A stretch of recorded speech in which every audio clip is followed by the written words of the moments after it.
Uzinzi unaharibu sana huduma za watu wengi. Yaani mtumishi wa Mungu, acha tamaa ya wanawake. Kila siku utakuwa unahudumia wanawake wa aina tofauti tofauti.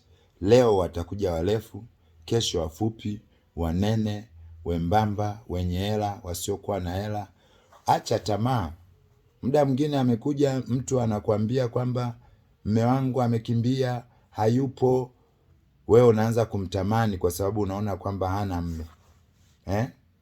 Mwingine anakuambia naomba uniombee niolewe, unajua kabisa huyu tayari unaanza kumtamani.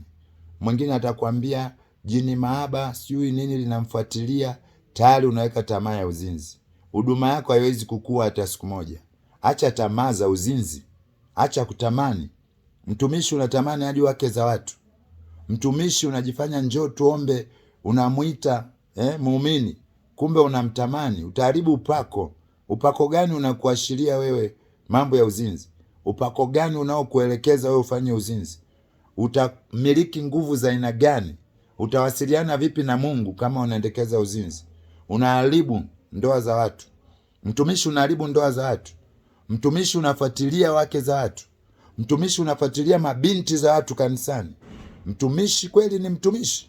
Mtumishi lazima uwe serious na kazi ya Mungu.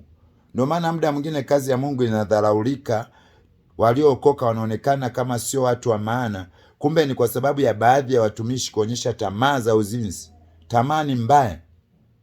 Hadi nafika kipindi mama mtumishi au mama mchungaji anakuwa hana amani kutokana na vimeseji vya kwenye simu ambavyo mtumishi unakuwa unatumiwa vinavyoashiria uzinzi.